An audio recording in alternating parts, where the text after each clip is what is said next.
Voilà, bienvenue sur DMG TV, les histoires mystiques. Tu es nouveau sur la page, n'oublie pas de t'abonner, de laisser un commentaire, de liker, de partager.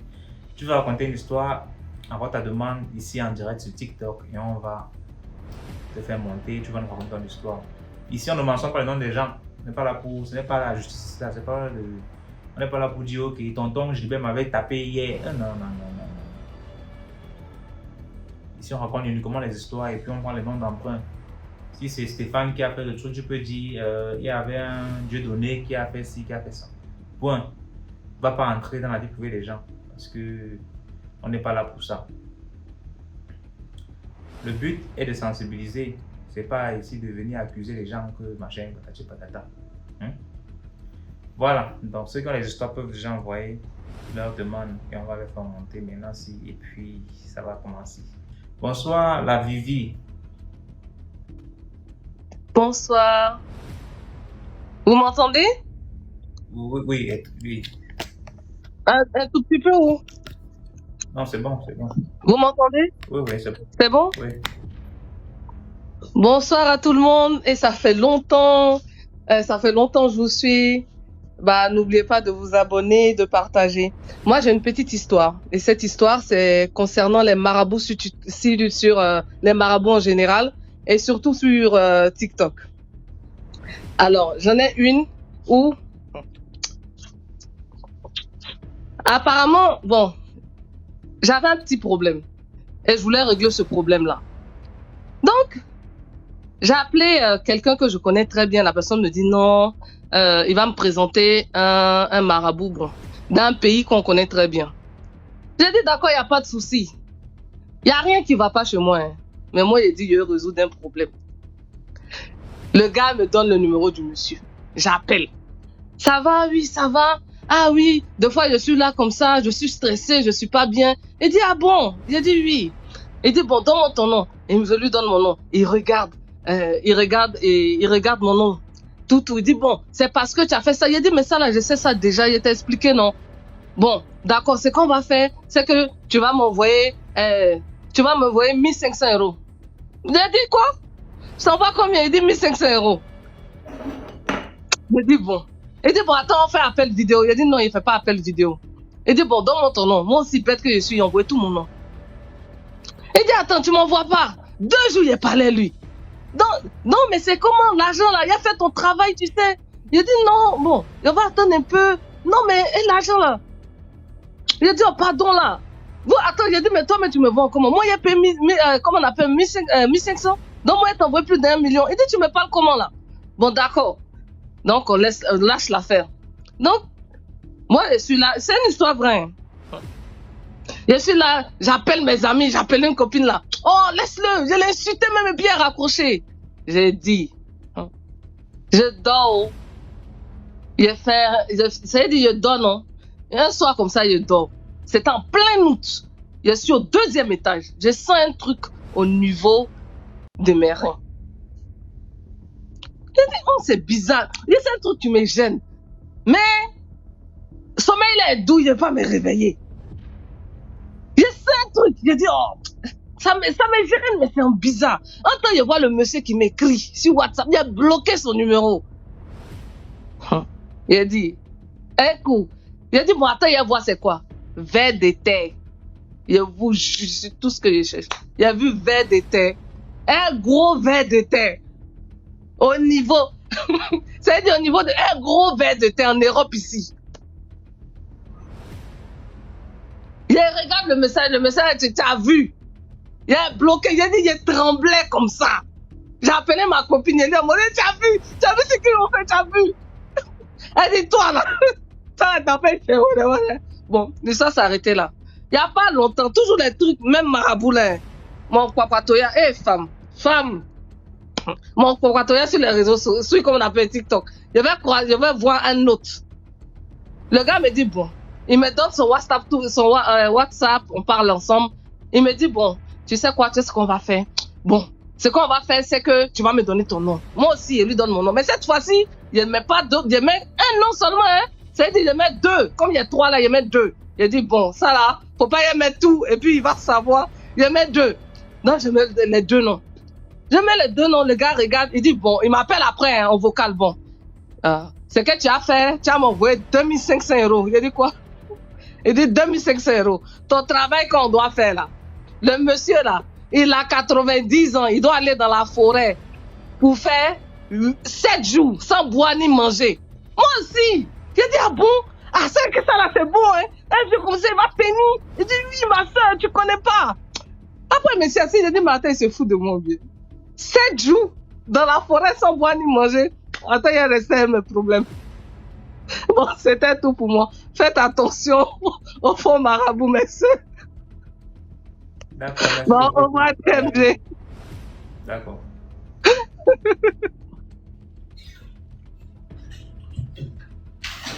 Allô? Bonsoir. DMG. Bonsoir. Bonsoir DMG, ça va? Très bien, toi-même. Ça va, merci. Je vous suis il y a vraiment très longtemps. Et j'ai pas eu le courage de monter. C'est qu'aujourd'hui, j'ai demandé à monter et paf, voilà, c'est passé. En fait, j'ai une Bon petite courage, alors. histoire. Merci. J'ai une petite histoire à raconter. L'histoire se déroule en Côte d'Ivoire, précisément à Abidjan, à Gonzagueville. À l'époque, je crois que c'était en 2015, si je ne me trompe pas. J'étais encore étudiante. Du coup, je suis allée me louer un studio à Gonzague. En ce moment, le quartier était en pleine construction et tout. Du coup, quand j'ai pris le studio, j'étais là-bas. Bon, voilà, il y avait d'autres personnes qui sont arrivées aussi. C'était une nouvelle construction. Et chaque nuit, quand je me couchais, il n'y avait pas de lumière. À partir de 22h déjà, les lumières s'éteignaient. Il y a un truc qui bouge ton téléphone là, c'est quoi? Tu as les écouteurs hein? Non, j'ai pas d'écouteurs. C'est le sachet, les bruits de sachet. Il faut un peu arrêter s'il te plaît. C'est bon maintenant? C'est bon? Ah, c'est bon maintenant. Au fait, je disais que chaque nuit, à partir de 22h, la lumière se coupait. Du coup, nous, on ne comprenait pas et tout. On se disait que c'est normal puisque c'est un quartier précaire et tout. Il n'y a pas assez de lumière, voilà, ça va. Donc, on est resté dans ça. Maintenant, les nuits, vers les minuit, 1h du matin, il y a quelqu'un qui puisait l'eau toujours dans le puits. Le puits, il était juste à côté de ma fenêtre. Quelqu'un puise l'eau, il marche. Quand tu te réveilles le matin, tu vois la cour, tout est sale. Tu comprends pas. Moi, il me dit quoi? Bon, peut-être c'est les voisins. Déjà, c'était pas les voisins, il y avait les esprits qui venaient faire ça. Il y a un pasteur dans la cour. Je vois que tout le monde déménageait. Donc, c'est la femme du pasteur. Un jour, moi, je l'ai approchée. Elle m'a dit, ah, que ma fille, toi, tu es là. Nous, on s'en va. J'ai dit, ah, mais vous êtes venus il n'y a pas longtemps. Vous partez où? Que toi, tu n'entends pas ce qui se passe ici la nuit. J'ai dit, mais tante, il se passe quoi? Elle me dit, toi, tu n'entends pas les bruits de... comment on appelle ça? L'eau qu'on pue chaque jour à 1h, minuit, là, tu n'entends pas.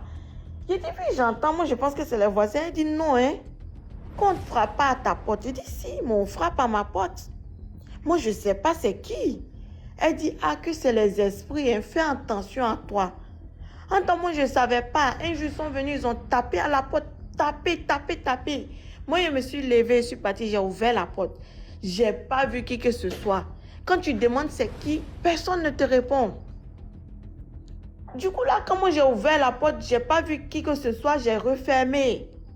Mais après, sa maladie qui m'a pris, je suis tombée gravement malade. Je suis allée à l'hôpital. J'ai fait les analyses et tout, les prises de sang, j'ai tout fait. Ils m'ont dit que j'avais rien, que je vais très bien. En temps là, ça n'allait pas dans mon corps, j'étais pas du tout bien. Je ne savais pas ce qui se passait. Donc, j'ai approché l'homme de Dieu. Je lui ai expliqué mon problème. Et là, il a fait les prières pour moi et tout. Ça a commencé à aller. Depuis ce temps, moi aussi, j'ai déménagé. Je suis partie de la cour. Je ne sais pas comment ils se sont arrangés. Je ne sais pas si les esprits continuent toujours ou pas. En tout cas, moi, j'ai pris mes clics et mes claques. Je suis partie. Bon, c'était mon histoire. Désolée si j'ai été trop rapide. Voilà, c'est une première. Je ne suis pas habituée. Merci DMG, vraiment tu œuvres beaucoup pour nous les jeunes et tout. En tout cas, moi, tu m'as ouvert l'esprit. Il y a beaucoup de choses que je comprends maintenant qu'avant, je ne comprenais pas forcément. Vraiment, merci pour ton œuvre. Vraiment, merci beaucoup. Et chapeau à toi, continue merci comme beaucoup, ça. Amido. Au revoir. C'est Amidou Kouré, c'est pas Amidou. Amidou Kouré, je m'excuse. Ok, au revoir, bisous, on t'aime fort. Merci beaucoup. Bonsoir. Bonsoir. Oui. Voilà mon histoire. Je voudrais bien raconter deux histoires si tu me permets. Bon, si c'est pas possible, alors je vais raconter juste l'histoire. Parle l'histoire parle d'un patient. C'est le titre de cette histoire, c'est une intervention. Je vais dire qui va bien et mal se terminer. Alors, dans un établissement sanitaire de la place, il y a un monsieur qui arrive de toute urgence avec ses frères. Lui, il vient dans un état comateux, c'est-à-dire il n'est pas conscient. Il est, on va dire quoi, je sais pas, je dois dire à moitié parti, voilà. Alors, de toute urgence, la famille va l'amener à l'hôpital. Et là, le médecin, parce que lorsque tu arrives à l'hôpital, il y a un document que tu dois signer, l'accord pour l'intervention. Mais vu que le patient ne peut pas, il peut pas le faire parce qu'il est dans un état comateux, alors on va demander à la famille de signer le document préopératoire. La famille va bel et bien signer. Alors, l'intervention va bien se passer. Vous savez, comme dans les hôpitaux, après l'intervention, il y a la visite médicale. Alors, le médecin et ses confrères vont rentrer dans la chambre du patient et dire: allô, monsieur, mais vous savez, votre intervention s'est bien passée et il n'y a pas de problème, vous allez sortir d'ici là. Devant les parents, hein, le monsieur dit: oui, docteur, je sais, mais vous m'avez tué. Attends. Alors, les médecins et la famille se regardent. Il dit: mais monsieur, je vous dis que l'intervention s'est bien passée. Il me dit: oui, je sais, mais je suis mort, vous m'avez tué. C'est là où il va expliquer devant la famille et devant les médecins que, en fait, lorsque vous avez intervenu sur moi, vous avez vu ce que vous n'auriez pas dû voir. C'est-à-dire, il avait, je sais pas, peut-être ses esprits ou ses fétiches, je sais pas. Parce que nous savions très bien que les médecins, c'est pas n'importe quoi. Ouvrir le corps de quelqu'un comme ça, c'est pas donner à n'importe qui. Il faut forcément quelqu'un, moi je pense qu'il y a des yeux spirituels, des yeux mystiques, c'est pas. Et là, le monsieur, après, il va décéder. Comme ça, il va mourir après. Et la famille ne va pas porter plainte puisque lui-même, il avait déjà dit: non, ne faites pas de problème, je vais m'en aller. Donc, c'est ça, c'est là où je m'arrête. Donc, ma deuxième histoire est un médecin, voilà, qui va perdre la vie. Je préfère commencer là, qui va perdre la vie parce que je dois laisser les autres passer. Qui va perdre la vie. Et quelques mois plus tard, voilà, au cours d'une visite médicale, les médecins rentrent dans la chambre d'une patiente qui s'apprête à rentrer chez elle. On dit: mais madame, vous allez où puisque on vous est pas autorisé de sortir? Elle dit: mais si, il y a votre collègue qui était là tout à l'heure. Voilà même l'ordonnance. Il m'a fait l'ordonnance tout à l'heure. Il m'a dit: je peux sortir. Et effectivement, quand le collègue a regardé, le médecin a regardé l'ordonnance, effectivement, son nom était bel et bien sur l'ordonnance. Il y avait bel et bien sa prescription et son cachet. Mais pour ne pas faire peur à la patiente, ils ont préparé la sortie de cette dernière et ils ont compris que en fait c'est lui qui était passé. Donc voilà, c'est là où je m'arrête pour ma deuxième histoire. Merci. Je peux descendre. Merci beaucoup pour je vais remonter cette histoire-là. Merci. Ok. Bonsoir DMG, bonsoir toute la famille. Ok, toi la Ashley qui avait 4 yeux là. 4 yeux? Quelle Ashley? Non, c'est pas moi. Ok, j'ai tellement d'histoires à raconter seulement que je ne suis pas habituée à monter. Bon. Il y a les écouteurs ou bien? Non, j'ai pas d'écouteurs. Ok, j'ai une petite histoire à raconter. Vous allez me donner votre avis aussi. Bon, c'était en 2002-2001. J'étais au nord du Cameroun. Je suis nordiste. Bon, à l'époque, on était parti en vacances chez mes grands-parents à Rundadia, en face de l'Omisport. Il y avait un papa qui travaillait à la Sonnelle. Il avait déjà 2 épouses à la maison. Je ne sais pas pourquoi les hommes, comme ils sont ce qu'ils sont, ils disaient qu'il partait à prendre son salaire à la Sonnelle de Garoua. Il est parti un vendredi. Jusqu'à une semaine plus tard, on ne le voit pas. On fait les enquêtes, on ne le voit pas. Mais comme il était jumeau, il est venu en rêve dire à son jumeau que je suis mort, je suis dans tel endroit.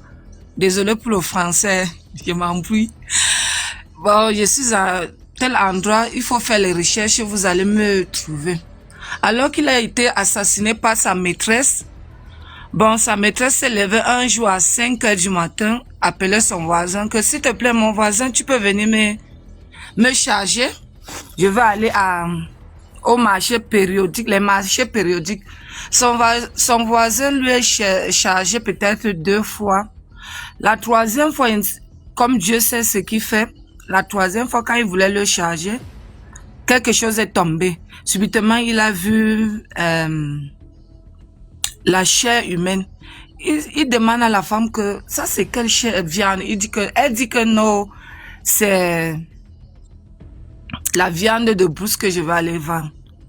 C'est comme ça que le gars a commencé à appeler les voisins. Les voisins sont venus, on a cassé sa porte, on a trouvé qu'elle avait découpé le monsieur en morceaux, allait jeter l'autre partie à la baignoire, l'autre derrière l'omisport. Et constamment, quand on trouvait les parties, il vient en rêve dire à son frère jumeau que tant qu'on ne va pas trouver toutes mes parties, je n'irai pas au ciel. Donc, il faut venir dire aux gens que je suis ici. J'étais petite, mais quand son frère vient dire à la police, quand on part tout souvent trouver dans le WC, on a trouvé les intestins avec les pieds que la femme avait attachés, là, j'étais dans le WC. On part derrière le misport, on a trouvé le torse du monsieur. On est encore parti vers Sénagès de Garoua. On a trouvé, donc elle avait découpé les parties, mettre un peu de partout. Et on a arrêté la femme avec son complice. Et je ne sais pas, depuis 2002 ou 2001, je ne sais pas comment ça s'est passé, mais la police avait arrêté ces gens. Je voulais juste te dire que souvent, on néglige les rêves, mais vraiment, il faut on dit comment en français. Je suis désolée, mais vous avez compris. Donc, Mais voilà tu te débrouilles bien en français. Merci, j'ai tellement d'histoires, mais c'est moi que je n'arrive pas à bien parler. Non, on t'a bien compris, Donc, quand tu as l'histoire, tu peux demander à raconter sans problème. Ok, je peux ajouter une petite encore histoire. C'est possible. Ok, bon, c'est toujours à Garoua. Bon, la semaine passée, il y avait une femme qui était montée, elle a raconté que le tonnerre, les gens envoyaient le tonnerre sur les gens. Voilà, je peux dire une sœur du quartier et en même temps camarade de l'école, toujours à Rundadia.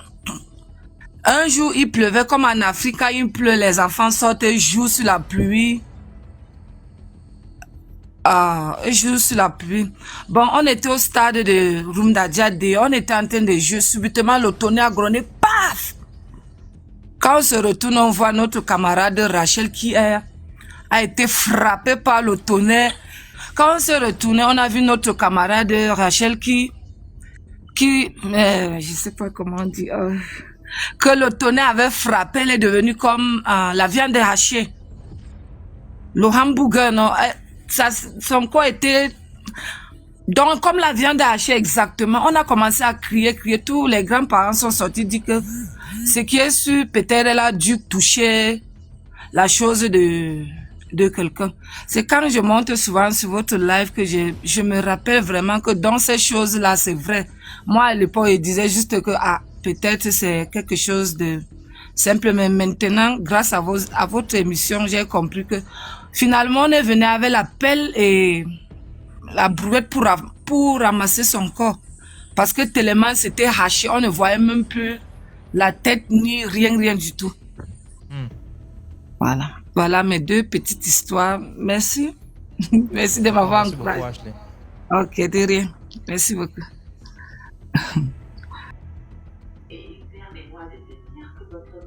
Bonsoir, mes papillons. Bonsoir DMG. Tu m'as vite pris, hein. Diminue. DMG, comment tu vas? Tu m'as vite prise, hein. J'étais dans les vapes. J'écoutais. Ouais. d'ailleurs. Merci. Ça va? Très bien, tant mieux. Ouais, ça va. Je suis un peu grippée, mais Dieu fait grâce, ça va. J'ai la voix un peu cassée, hein, c'est par rapport à ma grippe là. En tout cas, tu as raison. Et tes abonnés là, non, ils fatiguent même. Je lis même pas leurs commentaires même à cause d'eux. Ils sont trop graves. Nous, on n'est pas réseaux sociaux. Donc, mon cher, quand on raconte là, on coupe, finit vite et puis on va vite descendre. Ils n'ont qu'à nous comprendre. Bon, j'ai deux petites histoires. Bon, je commence par la première. C'est une histoire de famille. C'est la grande sœur de mon papa. Elle est décédée en 99. Et du coup, dans la famille, on trouvait qu'elle était sorcière, tout ça là. En tout cas, elle a fait pas mal de petits 400 coups. Parce que mes parents, les parents de mon père n'ont jamais voulu du mariage de mon père et de ma mère. Donc, ils ont tout fait pour les séparer. Et c'était ma tante là qui était plus au devant de tout. Comme c'était la première fille de mon grand-père et tout, c'était elle qui était au devant de tout. Donc, après son décès, en tout cas avant son décès, elle est venue à la maison. Ma maman avait ses nièces, des jumelles là. Et un jour à 2 h du matin, elle a dit à la jumelle, bon, je ne sais pas si c'est dans leur monde là, la jumelle aussi, elle avait la tête bien ouverte. Donc, ils arrivent dans leur monde là et tout, elles se sont bagarrées, voulaient rentrer dans la chambre des parents. Donc, la jumelle dit, non, tu ne peux pas rentrer, il dorment. Elle dit, non, comme je dois partir demain, je vais dire au revoir à mon frère. La jumelle dit à 2 h du matin, mais attends le matin tranquillement. Elle dit, non, elle veut partir maintenant. Elles se sont bagarrées et tout. Le matin, la jumelle ne pouvait pas se lever. Tout son corps lui faisait mal. Ma tante aussi, elle s'est levée, dit qu'il faut qu'elle rentre. Le vieux fait ça. Ah, mais tu es arrivé il n'y a même pas longtemps, tu es venu pour tes soins, on n'a même pas eu le temps de faire les soins, tu veux rentrer. Elle dit, elle veut rentrer. Et quand elle est rentrée, quelques mois après, elle est décédée. Elle est décédée le même jour où moi je devais venir en France. J'avais eu mon visa, tout et tout, je devais venir. Donc le vieux a dit, bon, tranquillement, comme la petite s'en va, on attend tranquillement qu'elle va partir, puis on va faire les funérailles. Donc moi, je suis rentrée, je suis venue, et derrière moi, ils ont fait les funérailles et tout. Quand ils ont revenu des funérailles, mes soeurs et puis ma maman commençaient à l'attacher maintenant, tu connais, enfin, la sorcière, elle est morte. Enfin, elle est morte au moins, elle va libérer le foyer de la femme. Pavades, elles ont parlé jusqu'à 2 h du matin. Elles sont allées se coucher. Elles se couchaient, elles sont venues. Ma tante, à 3 h, ma soeur dit, elle ne dormait pas. Tu sais, quand je pense que, quand ce genre de trucs veulent t'arriver là, tu n'as pas sommeil. Ma soeur dit, elle est couchée, il y a quelqu'un qui pousse la porte. La dame rentre. Et puis elle appelle ma soeur par son nom du village. Elle dit, toi, je sais que tu ne dors pas. Tu as fait ma commission aux autres. Si vous ne me foutez pas là. Ma soeur dit qu'elle baisse la tête comme ça là. Elle regarde les ongles. Elle sait que ça, ce n'est pas les ongles même de ce monde-là. Long, sale, noir. Et la dame est arrêtée. Elle dit, je sais que tu ne dors pas. Tu m'écoutes, il faut leur dire. Mes enfants et moi, foutez-nous la paix. Parce que ma soeur me disait dans les causeries, elle disait, oui, elle est partie, elle a laissé ses enfants là, maintenant elle a laissé ses enfants à qui? C'est sa fille qui a pris sa sorcellerie, des trucs comme ça. Elle lui a répété ça mot pour mot. Si vous ne, la prochaine fois que vous évoquez le nom, mon nom ou le nom de mes enfants ici là, quand je reviens là, c'est pas bon, il n'y a pas une d'entre vous. Donc, faut que tu te lèves le matin là, tu fais ma commission. Ma soeur, elle est restée au moins 15 minutes. Elle ne peut pas lever la tête. Elle est sortie, elle est partie. Tout son corps lui faisait mal. Le matin, elle est marchée, elle allait voir papa. Elle dit, ah papa, dans la nuit, voilà ta grande soeur est venue, voilà ce qu'elle m'a dit. Et lui a dit, ah bon? Après tout ce qui est fait pour elle là, c'est mon merci qui est là. Mes enfants, ma femme vont parler de toi aujourd'hui, vont parler de toi demain. Si tu veux là, il faut revenir. Tes enfants là, les personnes à qui tu les as confiés là, il faut trouver. Ils vont parler de toi aujourd'hui, ils vont parler de toi demain. Ils ont parlé de toi, c'est eux qui t'ont tué. 2 jours après, il allait au village. Boisson sur sa tombe. Plus jamais tu vas revenir chez moi dans ces circonstances là. Si tu n'es pas venu me dire merci, si tu ne reviens pas me dire vraiment, je te confie mes enfants. Si c'est pour ça là, tu ne reviens plus jamais chez moi. Toi, j'ai pris tes enfants de la maternelle jusqu'à quand j'ai fait certains travaux. Je me suis occupé de tes funérailles sans demander 5 francs à quelqu'un. Et c'est mon merci qui est là. Tu viens menacer ma famille. Tu les menaces par rapport à quoi? Plus jamais le jour où je te revois chez moi, tes enfants là, je mets une croix sur eux. C'est comme ça, plus jamais les revenus. Ils ont eu la paix. Jusqu'à aujourd'hui, on n'a plus jamais entendu parler d'eux. Donc voilà, pour dire que, comme on dit là, ils ne sont jamais morts. Les morts sont jamais morts. Ils sont toujours parmi nous, ils écoutent. Voilà. Donc voilà, c'était ma première histoire. Je ne sais pas si tu veux que je raconte la deuxième ou bien si je remonte. D'accord, tu parles de la deuxième histoire. Ok. La deuxième histoire encore, c'est le petit frère de mon père, son demi-frère. Son demi-frère, il habitait à l'ouest de la Côte d'Ivoire, une ville qu'on appelle Danané. Il travaillait dans les mines d'or, là. Il avait marié une femme libérienne. Et peut-être 3 mois ou 6 mois avant son décès, sa femme lui disait toujours, mais je ne sais pas, à chaque fois que je reviens du marché, il y a du monde devant la porte, il y a un cercueil, tout et tout. Donc lui, il prenait ça à la rigueur, ta sorcellerie là. Si tu veux faire ta sorcellerie là, c'est pas chez moi ici, sorcellerie des Libériens là. Tu as laissé la guerre là-bas, c'est juste. Lui, il ironisait, il se dit que c'était pas possible. Et tout le temps, arrivé un moment, la dame ne pouvait plus rester dans la maison. Elle dit les gens pleurent dans ses oreilles. Donc elle allait expliquer à un de mes oncles qui était sous-préfet dans la ville. Mon oncle dit, ah, mais ça là, tu veux qu'on fasse quoi? Elle dit, je ne peux plus rester dans la maison parce qu'il y a des gens autour de moi, je ne les vois pas, ça pleure, ça pleure. Donc elle a ramassé ses bagages, elle est partie. TMG, 6 mois après, mon oncle est tombé malade. On dit méningite. Et comme mon oncle était chose. Et avant ça, ma maman dit que c'est comme si c'était au village, il y avait une fête. Et dans la fête, elle était loin, mais elle voyait qu'ils avaient attaché un mouton sous l'arbre dans la cour. Donc elle a vu le mouton, elle s'est rapprochée. Quand elle se rapproche du mouton, elle voit mon oncle. C'est comme s'il avait mis un short et une culotte blanche. Il était tout le torse était nu, sauf il avait couvert juste les parties intimes avec un short. Et il était là la tête baissée. Donc elle s'est réveillée, elle a dit ça au pouvoir. Et puis, ah, j'ai fait un rêve. J'ai vu, je vais l'appeler François. J'ai fait un rêve, j'ai vu François sous l'arbre et tout. Et je lui ai dit, ah, ça veut dire quoi? Mais je te dis, 3 semaines après, ils ont ramené mon oncle en ambulance.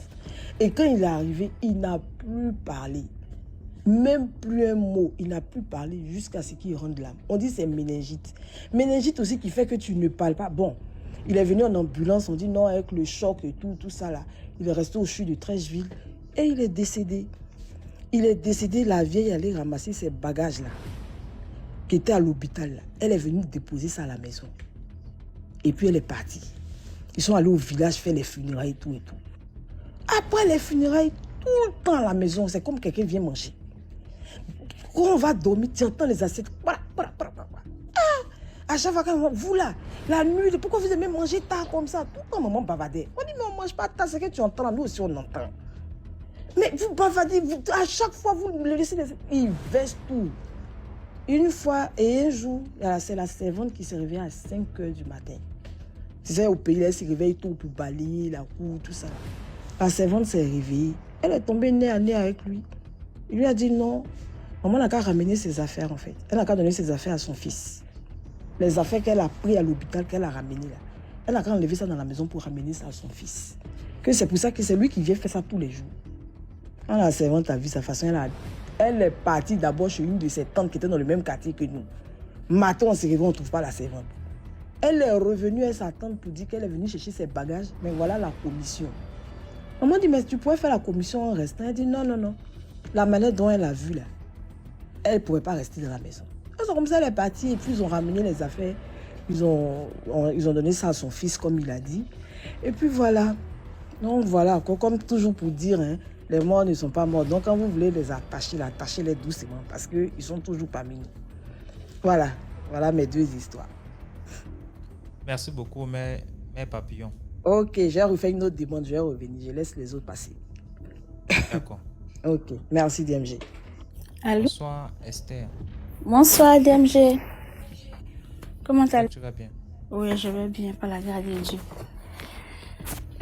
Au fait, il y avait une histoire que moi-même j'ai vécue.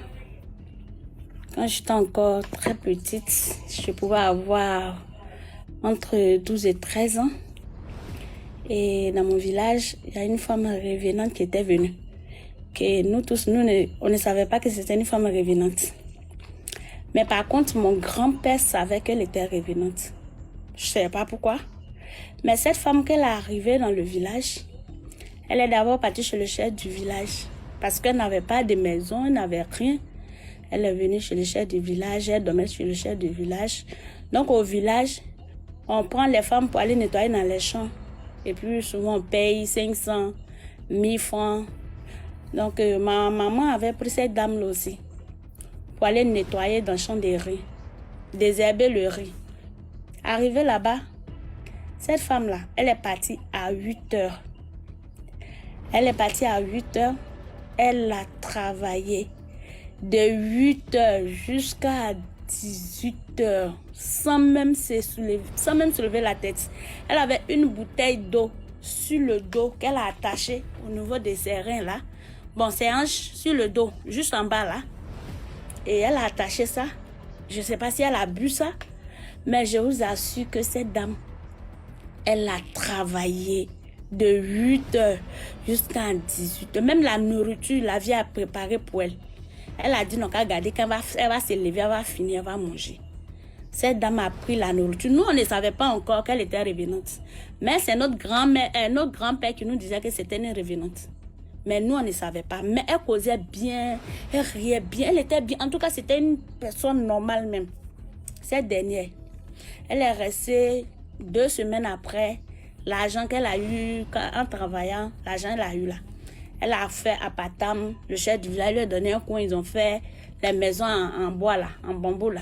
Pour elle, elle est restée là-bas. Cette dernière, j'ai dit, elle est toute seule. Mais elle faisait un restaurant de, on peut dire 10 personnes, je vous assure. Elle peut faire galette matin, keb matin, à poisson. Et elle seule, ça veut dire matin, nous tous on se réveille là. Quand on veut partir à l'école, nous tous on se réveille là. Tout est déjà prêt, puis on a aligné comme ça. On veut payer galette. Tout est déjà prêt. Elle est toute seule. Elle ne paye quelqu'un. Mais ça ne nous disait rien. Mais le soir, par exemple, quand le grand-père vous envoie d'aller acheter quelque chose, il te demande. J'espère qu'on l'appelait Mariam. J'espère qu'elle n'a pas pris ça chez Mariam. Parce que c'est la scène revenante. Moi, je ne mange pas sa nourriture. Oh, mais le vieux, pourquoi tu fais ça? La dame, on met tes fans de la vieille là, on vient. Elle n'était pas trop vieille. Mais on met tes fans de la dame là, on vient. Le vieux dit, votre revenante, vous ne regardez pas son pied. Non, on ne connaît pas revenante. Vous ne regardez pas son pied. Son pied a été cassé. Comme c'est, vous voyez les gens dans le vent là, eux ils connaissent. Nous, on ne connaît pas. Donc tous les jours, on va là-bas. Ils ont mis musique. Elle a mis musique. Elle a eu un copain même. Elle a eu un monsieur chez nous, un copain. Donc le monsieur était marié, mais le monsieur allait la prendre comme deuxième femme. Puisque le monsieur aussi ne savait pas que c'était une revenante. Donc on quitte à l'école comme ça, quand on veut s'amuser là. C'est en bas de Abatam où elle fait les trucs là. Devant elle là, nous tous on s'en jouait. Jusqu'à un jour. Vous voyez au village, il y a les femmes, je ne sais pas elles viennent d'où, mais elles ont les grosses nattes au milieu de leur tête avec les boucles d'oreilles. Et puis elles vendent les médicaments de cheveux, les enfants vont marcher. En tout cas, elles vendent les petits médicaments et puis elles sont là, c'est pour moi dans le village. Je ne sais pas si elles sont saisonnières, mais elles viennent, je ne sais pas si dans le mois d'août, pendant les vacances comme ça. Ce sont ces dames-là, elles sont arrivées dans le village. Il y a la dame, elle est décédée chez eux là-bas. Et chez eux là-bas, quand on fait les funérailles, c'est un an après, on enlève les bâches. Ça veut dire qu'on enlève les bâches et puis on met ça derrière la maison. Mais on ne débarrasse pas. Ça veut dire qu'on n'enlève pas tout, on débarrasse, mais on met ça derrière la maison. C'est quand on finit de faire le un an là. C'est là on enlève maintenant derrière la maison, tout ça là. Donc, les dames qui étaient arrivées là, il y avait la soeur de son mari. Cette dernière qui préparait, la soeur de son mari, elle était venue dans nos villages là aussi. Donc, matin, bonne heure, elles ont dormi chez mon oncle même, parce qu'il y avait terrasse dehors. Quand elles viennent là, elles se couchent dehors là-bas, sur terrasse là. Donc, c'est matin, bonne heure, maintenant, elles se lèvent, maintenant, vont aller payer leur petit déjeuner. Les gens se mettent en rang matin là, pour aller payer. Je vous assure que, on dirait un miracle. Quand sa belle-sœur là, l'a vue, mais elle avait déjà vu, je ne sais pas si elle avait déjà ressenti sa belle-sœur avant tout le monde. Mais sa belle-sœur l'a vue avant. Donc la belle-sœur a appelé une dame du village qui jouait beaucoup. Que la dame là, vous la connaissez où? La dame qui fait galette au milieu là-bas là. Que non, la dame, elle est venue ici, elle est avec nous. Elle a duré parce qu'elle a voulu marier quelqu'un de là-bas. Même elle a fait plus de 2 à 3 ans. Qu'elle est venue ici, elle est ici, c'est notre soeur, tout ça. Elle ressemble à la femme de mon frère. Mais cette dernière-là, bon, j'aurai le temps de la connaître, mais les gens sont vraiment deux. Donc, c'est en partant payer manger matin là. La dame, je vous assure que sous appartement où elle fait tout, puis tout assis là. C'est-à-dire que la nourriture est restée avec les jetons du matin qu'elle a commencé à vendre là. Mais je vous assure que maison où elle était couchée. La femme qui a disparu devant un appartement, sous appartement là, qui rentre dans sa maison. Même 5 francs. Même 5 francs. Même une valise, même marmite, tu ne peux pas trouver. Tout est parti. Tout est parti. Je vous assure que tout était parti. Tout a disparu. La dame a disparu sans même là. C'est comme si ils sont en train de grouper un truc là. Ça fait bruit d'une manière parce que nous tous, quand on veut partir à l'école, on se met en rang pour pouvoir payer les déjeuners, les galettes. Donc nous tous, on était là et les dames là sont venues. Sa belle-soeur, elle est venue matin là. C'est là même là. Elle a tout mis là. En même temps, Mariam n'est plus là. Aïe. C'est là la dame a rencontré qu'elle est décédée, que chez eux là-bas là. Tant qu'ils n'ont pas encore fait, parce qu'il y a 10 ans, bien quoi là, on n'enlève pas les trucs derrière la maison. Que jusqu'à présent, ces bois qu'ils ont pris pour faire funérailles là, ce qu'ils ont pris, ces bâches là, c'est encore derrière la maison. Que c'est pas encore quitté, que c'est une revenante. Nous, bon, moi, le grand-père avait dit ça. Mais avec ce qui s'est passé là, je vous assure que ce jour-là, hey, je ne suis pas sortie. Tout ce que j'ai mangé pendant des années là, j'ai dit je vais tout rendre. Mais c'était impossible. Donc, à chaque fois qu'on parlait maintenant, le grand-père prenait ça pour se moquer de nous. Tellement vous aimez manger, c'est comme ça que vous aimez manger nourriture des revenants. Et son mari qui allait la marier, il allait la marier vraiment. Son mari qui allait la marier là, il était sans voix, je vous assure. Mais ce dernier, il est encore là jusqu'à présent. Il était sans voix. Cette dame-là, on a cherché, le chef du village a cherché, ils ont cherché, même les voitures qui venaient là, les voitures qui venaient chercher les gens là, ils ont demandé si il y a une femme de tel nom, tout ça, la femme est montée là-bas, on dit jamais. Même dans nos marchés, elle avait sa place. J'ai dit, je vous assure qu'elle était devenue une femme du village. Mais elle a disparu. Elle a disparu jusqu'à présent. Jusqu'à présent, la dame, elle n'est plus revenue. Elle n'est plus revenue, elle n'est pas venue chercher ses trucs et puis c'est resté comme ça. C'est pour dire quoi? C'est pour dire que les morts ne sont pas morts vraiment. Il y a d'autres personnes qui peuvent sortir dans les villages, dans les autres pays où ils ne connaissent pas pour pouvoir continuer leur vie.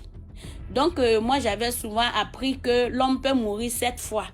Et depuis que j'ai vu l'histoire, c'était pas l'histoire, c'est un cas que moi-même j'ai vécu. Depuis que j'ai vu, je me suis mis dans ma tête que arrivé un certain moment, si ton temps n'est pas vraiment arrivé, puis tu pars, tu peux revenir sur cette terre des vivants. Merci beaucoup, GMT. Merci beaucoup, Esther. Bonsoir, Stéphanie. Bonsoir, bien. Comment tu vas? Je vais bien, et toi? Tu as les écouteurs? Non, j'ai pas d'écouteur. Parce que le volume est un peu bas. J'ai remonté le volume. Il faut parler un peu plus fort. En fait, je viens raconter juste une petite histoire mystique que j'ai vécue moi-même. Bon, c'était dans un songe. J'avais rêvé que j'étais chez une amie que je connaissais bien, dont je vais taire le nom. Donc, elle m'a invité chez elle. Elle m'a donné de la nourriture. Et ce qui est bizarre, c'est que sa nourriture, elle m'a donné du riz. Et la viande, elle l'a mis en bas. En fait, tu vois, chez nous en Afrique, quand on prépare, on met toujours la viande en haut. Mais la viande, elle était en bas. Donc, du coup, je me suis posé la question de savoir, mais comment est-ce que la viande fait pour se retrouver en bas? Et puis, elle me dit, mange. Et puis, quand je prends la viande, je constate que la viande, elle est fraîche dans le rêve. Donc, je dis, mais comment se fait-il que ta viande, elle est fraîche alors que tu as préparé une nourriture? Elle me dit, non, mange. Et quand elle me dit goûte un peu la viande, j'essaye de goûter, mon cœur me dit non, ne goûte pas. C'était dans les rêves, hein, c'était pas genre physique. Donc je prends, je mange le riz, j'essaye de goûter, mais ça passe pas. Et puis je vais derrière, je vais vomir. Et bizarrement, dans le rêve, en allant vomir, je vomis bien. J'ai juste goûté, j'ai pas mangé que j'ai mangé. J'ai juste goûté. Et puis quand je vais vomir, je croise une dame, une vieille dame qui était en train de, je sais pas, sarcler quelque part là, bizarrement. Et je me réveille. Quand je me réveille, du coup, j'ai l'envie de vomir. J'ai eu l'envie de vomir, sérieusement. Je vais à la salle de bain, je vomis, c'est juste les crachats et les crachats et les crachats que je vomis. Et puis j'appelle ma mère au téléphone, je lui explique ce qui s'est passé. Elle me dit il faut prier, elle me donne quelques sommes à prier. Et puis quand je prie, là du coup ça se calme. Mais presque après mon rêve, j'ai toujours eu l'envie de vomir. Donc quand je prends les sommes, je commence à lire, je fais ma petite prière et puis l'envie de vomir s'arrête. Donc je sais pas trop si c'était un combat, je sais pas si c'était un empoisonnement mystique que j'ai évité, je sais pas. Donc j'attends les commentaires pour savoir. Mais juste pour rappeler à certaines personnes de prier avant de dormir, c'est très important. Ce jour, j'avais oublié de prier. D'habitude, je prie. Mais ce jour, j'avais oublié de prier. Donc, merci. C'était ma petite histoire. Voilà. C'est la première fois que je monte. Merci beaucoup et merci à la communauté. Merci beaucoup, DMG. Stéphanie. Ok, toutes mes excuses. J'aimerais partager une histoire avec vous. Ok. Une expérience que j'ai vécue. Les écouteurs. Oui, j'ai retiré maintenant, ça va? Ouais, c'est bon maintenant. Ok. Au fait, c'est une nuit comme ça, je revenais du campus. C'était au Burkina Faso, à Ouaga. Je suis revenue du campus comme ça, aux environs de 17h. Et la nuit, j'ai fini de faire ce que j'avais à faire et je me suis couchée aux alentours de 20h30. J'étais en bonne santé, je n'avais rien du tout. Et lorsque je me suis couchée, j'ai vu, je ne dormais pas encore, mais j'ai vu un être apparaître au niveau de ma tête là. L'être était habillé en noir, tout noir, une créature comme ça que je n'avais jamais vue auparavant. Et cet être-là a commencé à faire des mouvements comme s'il appelait quelque chose qui devait quitter en moi. Et lorsqu'il faisait les mouvements avec ses deux mains-là comme ça, en train d'appeler la chose, j'ai commencé à être étouffée. La respiration ne descendait plus et je sentais quelque chose qui sortait de moi au niveau de la tête au fait. Et je ne pouvais ni bouger, je ne pouvais même plus faire quelque chose. Et en même temps, j'ai commencé à prier dans mon cœur parce que je venais juste aussi d'accepter le Seigneur Jésus. Mais je ne savais même pas comment bien prier comme les chrétiens le faisaient, le font plutôt. Mais j'ai commencé à appeler le Seigneur comme ça. J'ai dit, ah si, il est vivant dans mon cœur. Et puis ma bouche ne pouvait plus parler. J'ai dit, il n'a qu'à me secourir parce que je sens que je suis en train de mourir. Je vois l'être là qui est en train de tirer quelque chose. Et je ne peux rien faire. Il dit que Dieu me secoue, qu'il ait pitié de moi. Même si j'avais fait quelque chose de mal, qu'il ait pitié. Parce que je ne vais pas partir à l'heure là. Et en même temps, j'ai vu le toit de ma maison là s'ouvrir. Là où j'étais couché là, la toiture s'est ouverte comme ça. Et en même temps, je vois le ciel aussi qui s'ouvre. Et je vois une personne qui descend du ciel là. La personne était habillée en tout blanc. Et en même temps, dans ma chambre là, la lumière blanche l'a pris partout. Et quand cette personne est descendue, cette personne s'est arrêtée au niveau de mes pieds. Je n'ai pas vu le visage. Il s'est arrêté au niveau de mes pieds et il a pris sa main pour déposer sur mon lit, le lit sur lequel j'étais couchée.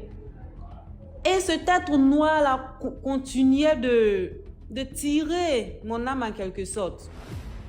Mais cette main-là a attrapé, c'est-à-dire ça m'a touché au niveau de l'épaule comme ça. Et à partir de cet instant-là, celui qui était en noir au niveau de ma tête-là a disparu. Quand il a disparu, ma respiration a commencé à redevenir normale peu à peu. Mais ça a pris au moins 5 à 10 minutes comme ça avant que je ne me retrouve. Mais je pouvais sentir cette main qui était posée sur mon lit là. Je pouvais la sentir. Elle était tellement dure comme un mur qu'on ne peut même pas transpercer. Et l'être était toujours arrêté au niveau de mes pieds en habit blanc jusqu'à ce que je sois stabilisée. Lorsque ma respiration est devenue normale, j'ai vu encore cet être-là repartir dans le ciel. Et puis, la toiture de ma maison s'est refermée. Et là, quand je me suis levée, j'étais assise sur le lit, j'ai commencé à transpirer. Et j'ai commencé à dire merci à Dieu parce que je savais que j'ai su que c'est Dieu lui-même qui est venu me secourir. Ou bien un ange, parce que vraiment, je partais. Et à partir de là, j'ai vraiment réalisé, c'est vrai qu'on dit Dieu, Dieu souvent, mais souvent si tu ne traverses pas certaines expériences, tu ne peux pas comprendre certaines choses. Et j'ai vraiment eu peur et à partir de cet instant-là, ma manière de marcher, ma manière d'agir, j'essaie de contrôler ça parce que j'ai su qu'à tout moment on peut partir. Mais le problème n'est pas de partir, mais quand tu pars où? Parce que celui que j'ai vu au niveau de ma tête là, en train de me tirer là, s'il m'avait pris pour partir, c'était pas intéressant parce qu'on ne pouvait même pas le regarder. On ne pouvait même pas le regarder. C'était même pas joli à voir. Et j'ai tenu à partager ça avec tout le monde ce soir. Voilà. Et que Dieu nous bénisse tous. Merci beaucoup pour l'histoire. Merci. Allô? Yolande, bonsoir. Bonsoir, comment tu vas? Très bien, toi-même. Non, très bien.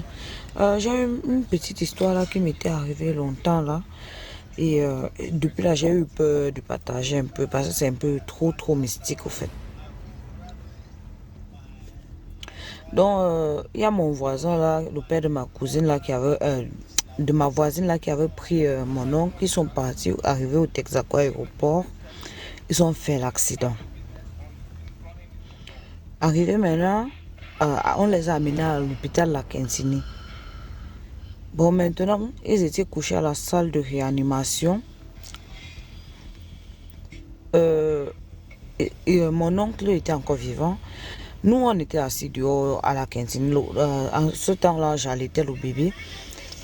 Et ma cousine, le père de ma cousine est sorti. Il dit, le père de ma voisine, pardon, est sorti. Il dit à ma voisine, le docteur vient de me libérer, il m'avait acheté les médicaments. Nous tous, nous sommes allés acheter les médicaments à la pharmacie de la cantine, tout juste là au guet là. Il y a la télé derrière toi là qui fait un peu de bruit, s'il te plaît. Non, je n'ai pas de télé ici. Ça doit être les écouteurs en fait. Je désactive les écouteurs. Tu m'écoutes maintenant. Maintenant. Tu m'écoutes maintenant.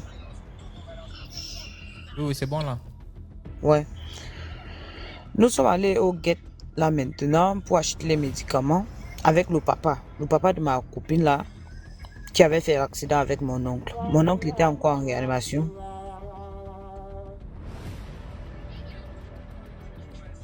Tu m'écoutes? Il y a toujours du bruit. C'est comme s'il y a quelqu'un qui est en train de regarder les vidéos sur TikTok ou bien je ne sais pas sur quel, avec un téléphone. Ah oui. Small. Ok. Voilà, okay. Merci. Ok, wait small, give me 1 minute. Voilà. Maintenant, quand nous sommes allés acheter les médicaments, quand on arrive maintenant, on s'assoit, on vient dire, le père de ma voisine là est décédé il y a 5 heures du temps. J'avais le bébé. On dit, excusez-nous, il est décédé, mais nous on se pose la question, celui avec... Parce qu'il nous a dit qu'il partait manger au restaurant. On est parti le mettre là-bas. Attends un peu, s'il te plaît, reprends un peu l'histoire. Hein, parce Voilà. que je ne demande pas qu'on était un peu déjà embrouillé. Voilà. Reprends un peu l'histoire, s'il te plaît. Le père de notre voisin a porté notre oncle, il est amené au Texaco aéroport. Arrivé au Texaco aéroport, ils ont fait l'accident à Douala. Quand ils ont fait l'accident, on nous a appelés. Moi maintenant je pars à la Quintini, j'avais le bébé. On arrive là-bas, c'est une histoire vraiment que j'ai souvent peur d'expliquer au fait. Parce que c'est effrayant au fait. On les a amenés à la salle de réanimation tous les deux parce que le cerveau de mon oncle était tout sorti au fait. Le camion, la roue du camion était montée sur ça au fait. Tous les deux étaient à la salle de réanimation. On reste maintenant, on voit le père de notre voisine là sortir. C'est lui qui avait la moto. Quand il sort, il nous dit que le docteur vient le libérer parce qu'il est sorti frais. On était content, on a dit on peut acheter les médicaments à la pharmacie de la Quintini. Nous sommes allés là-bas, il a dit il a faim. Nous sommes allés manger. Arrivé là-bas, il y avait les gens qui vendaient les cercueils. Il nous a dit que vous pouvez aller regarder, quand on peut aller regarder notre oncle là-bas dedans, il n'y a pas de problème.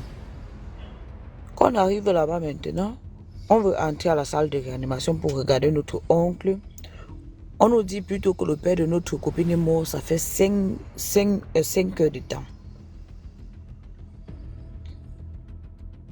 Est-ce que tu comprends? Oui, là je comprends maintenant. Voilà. La chair de poule, j'avais le bébé, mon enfant. Je te jure, Allah, la chair de poule a failli m'attraper. Bon, maintenant, on rentre quand on est parti porter le corps. Parce que jusqu'à présent, ma copine ne revient pas. On est parti porter le corps. Maintenant. Quand on est parti porter le corps maintenant, on arrive maintenant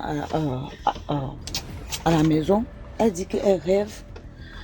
Elle a vu que son père est venu dire qu'il est venu chercher sa maman.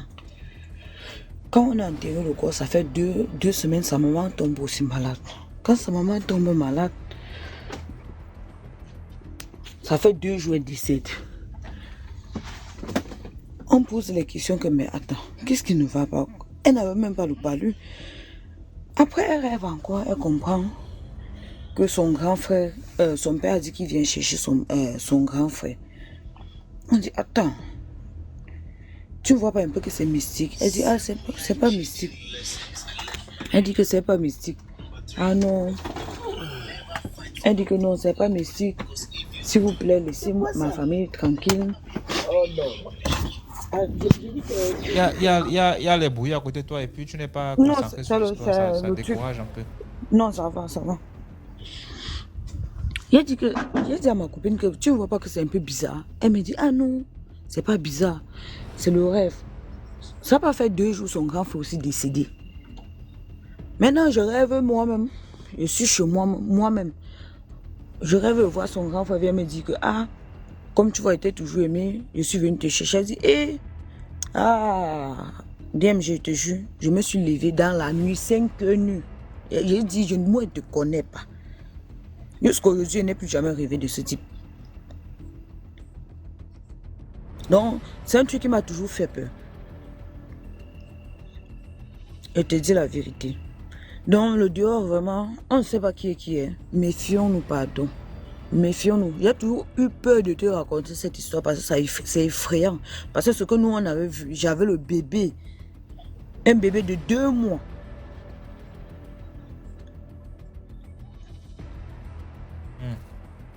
D'accord. Pardon, papa, descends-moi, pardon. Ok, merci pour l'histoire.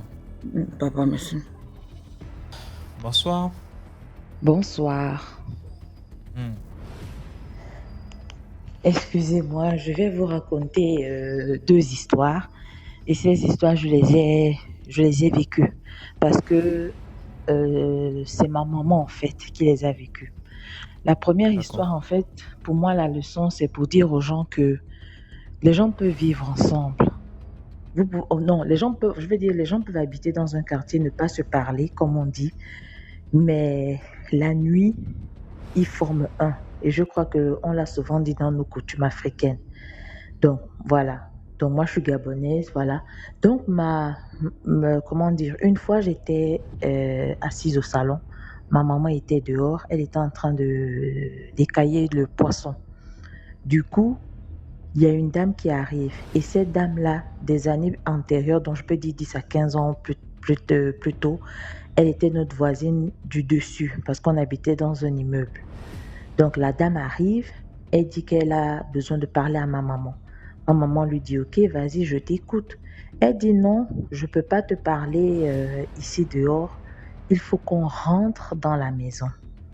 Ma maman lui dit, mais attends, je suis en train de faire le poisson et tout, je suis à la terrasse. Qu'est-ce que tu ne peux pas me dire et tout. Bref, elle a insisté. Ma mère a soulevé la cuvette. Elle est rentrée dans la maison. Et c'est comme ça, quand elle rentre, elle dit à ma maman que oui, au fait, il y a ta tante, la grande sœur à ta maman, qui est venue me parler. Elle m'a dit ceci, elle m'a dit cela, et donc voilà, il y a des choses. Bref, les choses qu'elle avait dites à ma maman les reconnaissait parce qu'en fait, c'était de sa tante quand même dont on parlait. Et là, en fait, ma maman tique après, ma maman tique en disant que, mais attends, voisine, toi à l'époque, tu étais ma voisine, tu habitais au-dessus. Ma tante, que je sache, tu ne la connais pas. Ou tu ne l'as jamais vue, ou du moins si tu as eu à la voir, c'est peut-être quand elle venait me rendre visite ici. Et en plus, elle ne venait pas tout le temps. Et sur quoi ma tante dont tu parles, elle est décédée, ça fait aujourd'hui peut-être plus de 10 ans. En fait, elle t'a parlé comment ceci et tout, bref. Et puis après, la dame a dit, oh non, en tout cas, moi, je suis seulement venue te passer un message et tout, voilà, moi, je pars. Donc, la dame est partie. Et dès que la dame est partie, ma maman a commencé à se sentir mal. Elle disait, ah, je sens une lourdeur au niveau des épaules, je me sens pas bien, voilà, et tout ça là. Bref. Et excusez-moi, mais vous savez que dans nos familles africaines, on a un peu dans nos familles, toujours des tantes, vous voyez, fréquente un peu les praticiens qui connaissent un peu et tout ça. Donc, du coup, ma maman l'appelle et puis lui explique la situation. Elle lui dit, mais voilà et tout, voilà. Il y a une telle qui est arrivée, elle a dit ceci, elle a dit cela, mais je ne sais pas, et depuis qu'elle est partie, je ne me sens pas bien. La dame dit, tiens le numéro, appelle tel, va voir le monsieur. Ma maman appelle le monsieur et quand elle va là-bas, le monsieur dit, en fait, elle appelle, elle dit, je suis là à tel endroit et tout. Le monsieur lui dit, ah oui, c'est vous qui venez, allez-y, avancez. Et quand ma maman avance, bim, le monsieur vient derrière elle, il pose la main sur son dos. Il lui dit avance parce que là je vois tu es chargé, tu es lourd, il y a un esprit qu'on a déposé en toi et tout le reste. Et apparemment, si tu te retournes, cet esprit va me voir. Donc bref, allons-y. Bref, ils ont avancé là où le monsieur faisait ses trucs et tout. Il a fait ce qu'il avait à faire et puis il a dit non, faut pas suivre. La dame qui est venue chez toi, certes elle était ta voisine, mais il est clair que c'est une sorcière et que dans le monde, je sais pas comment dire là, vampirique et tout le reste, elle est ta tante s'asseyer à la même table parce qu'il n'est pas normal que quelqu'un qui soit décédé depuis plus voilà et tout. Donc quand tu vois comme ça, bref. Et quelque temps après, ma maman a cherché là où cette voisine-là habitait. On est parti avec certaines, ma maman était partie avec certaines aussi des personnes âgées. Ils sont allés menacer la dame pour lui dire que mais attends, tu es venu voir notre fille telle ou telle période, tu es venu avec tel message comme ci, comme ça. Par rapport à quoi et sur quelle base? Comment tu as eu ce message? La dame était bloquée et ne pouvait même pas parler, rien. Et après, on lui dit, écoute, ce que tu as mis en notre fille, il faut que tu l'enlèves. Donc, ce sont mes grands-mères en fait qui parlaient. Et vous savez ce que la dame a dit? La dame a carrément dit, écoutez, là, ce que j'ai déposé, je ne peux pas l'enlever là. Pour que je l'enlève, il faut que on reparte nous tous de l'autre côté. Mais attends, ça a surpris les gens. Et puis les gens disent, mais tu es venu seul ou du moins je ne sais pas avec qui. Et là, pour repartir, tu veux que les gens partent avec toi. Qui fait la sorcellerie? Qui vampe en fait? Donc, bref, Et c'est comme ça, mes grands-parents, ils avaient amené une bouteille de sable, ils avaient déposé des trucs, ils ont menacé la dame, ses parents et tout. Et après, c'est comme ça qu'on a eu à faire des trucs. Et puis, bref, ma maman a été déchargée. En fait, moi, ça m'avait tellement surpris parce que, comme on disait, la dame, elle était juste notre voisine. On habitait dans le même immeuble. Elle était en haut, nous étions en bas. Et en fait, pour dire que les gens, parfois, vous pouvez les voir, ils marchent là, ils ne se disent pas bonjour, ils ne se connaissent pas, mais en temps, comme on dit la nuit, ils sont assis sur la même table. Donc vraiment, il faut faire attention. Et la deuxième histoire, c'est toujours avec ma maman. Ma maman a construit dans un quartier, on a aménagé dans celui-ci. Et en face, il y avait un terrain.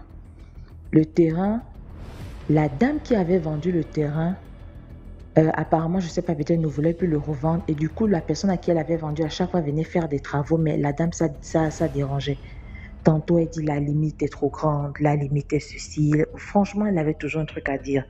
Et ce sont les enfants de la dame qui venaient souvent reconforter l'acheteur en lui disant, écoute, notre maman a vendu le terrain.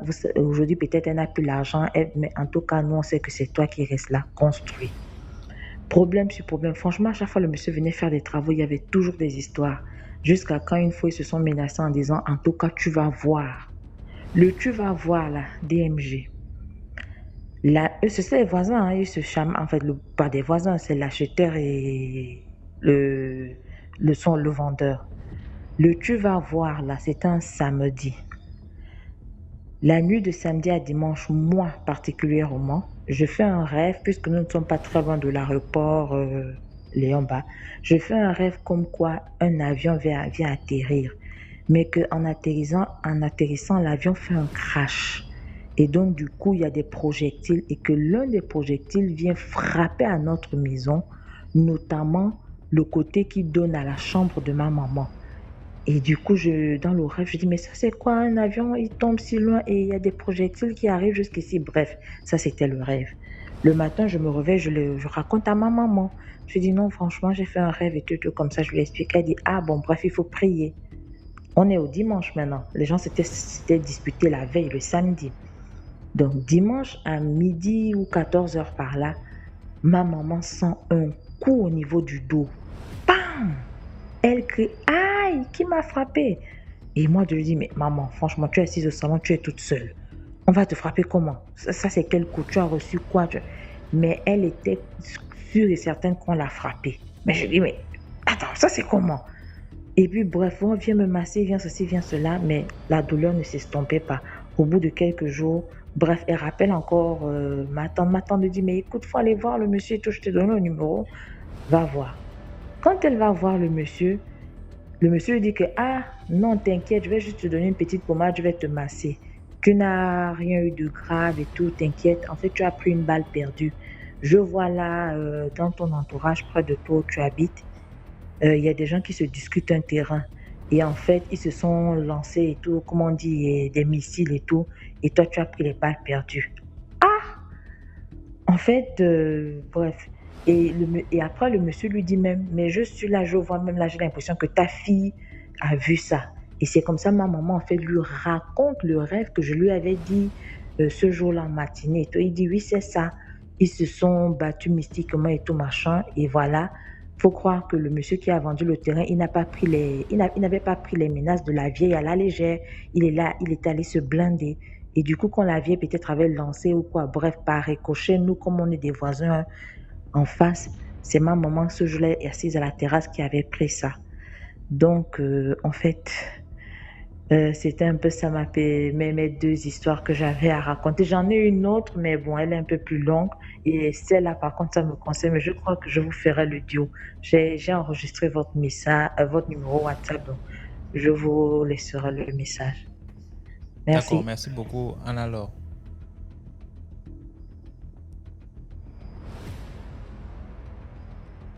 Tu es là, tu construis ta belle maison, je te mets à la terrasse là, et puis boum, les gars se battent et ça te prend. Ouais, on va même se cacher où?